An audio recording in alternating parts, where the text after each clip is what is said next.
Hi everyone, welcome to Fast Friday.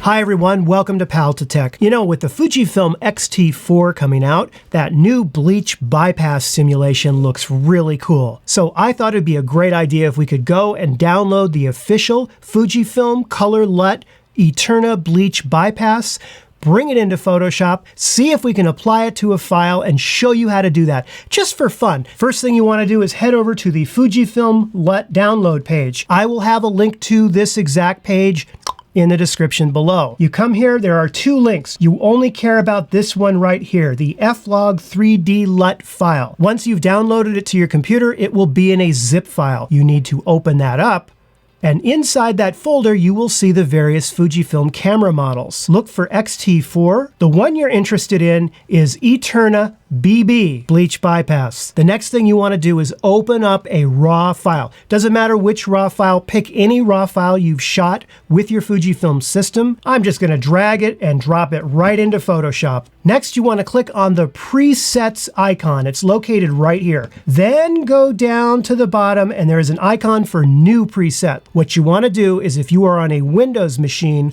hold down the Alt key. If you're on a Mac, hold down Option while you're clicking it. That'll open up the new profile dialog box. I will name this Eterna Bleach Bypass, and I will create a new group just for the heck of it. You don't need to do this, but I will create a new group.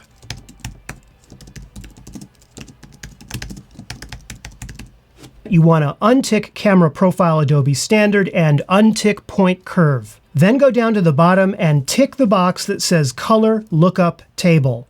That'll open up a dialog box. What you want to do now is go to that location where you downloaded that Fujifilm LUT. It was in X-T4, and remember, it was the one that was BB. This is the one right here, Eterna BB. Click on the load button.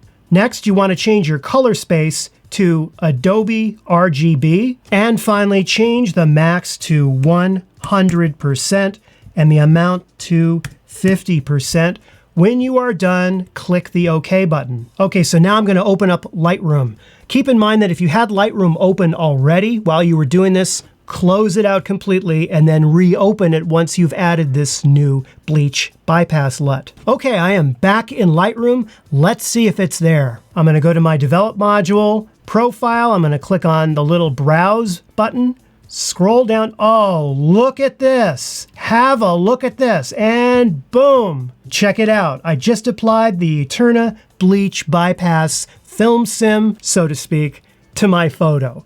Now, is this as exact as obviously setting the profile in the camera and having the camera JPEG output, or will it be as accurate as if you loaded an X-T4 RAW file into Lightroom or Photoshop? The answer, no. No, it won't. But this isn't supposed to be, you know, exact perfect science here. It's supposed to be fun. You might need to make some adjustments by using some of these sliders here, but the point is that you have a real good kind of base foundation for the Eterna Bleach Bypass film simulation. It's great, and you can do it there. Another way you quickly could do it would be to go into Photoshop and simply add it as a LUT. I'll show you how to do that now. And for kicks and giggles, let's do a JPEG. So I'm going to bring a JPEG into Photoshop. There it is. And you want to add a new color lookup adjustment layer. Generally, that'll be this little icon right here. Click on it, and you can see where it says 3D LUT file. Click on Load 3D LUT. Again, go to the location where you stored it. Click on Open. Check it out. Look at that. Much stronger of an ad. I mean, you can see it has more detail in it, much more contrast, much stronger if you do it straight to the JPEG. And that makes sense because the JPEG has already been processed in camera. And I shot this originally with the Eterna film simulation. So basically it already has an Eterna film sim baked into it, and I'm adding the Eterna Bleach Bypass sandwiched right on top of that. That's why it kind of looks a little too intense. So really, it's better to work with raw files so you don't have that doubling up of the Fujifilm film simulations. That's it. Experiment with this, and I hope you do have some fun with it. Anyhow, that'll do it for me. Have a great weekend. Take some photos. I know I will, and I will see you next week. So long.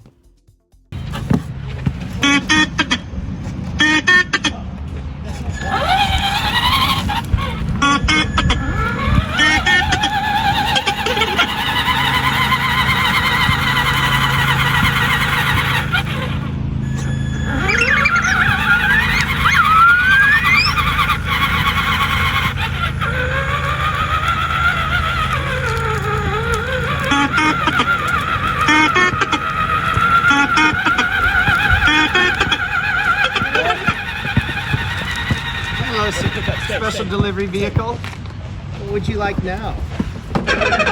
Oh, a strawberry frozen yogurt, delicious.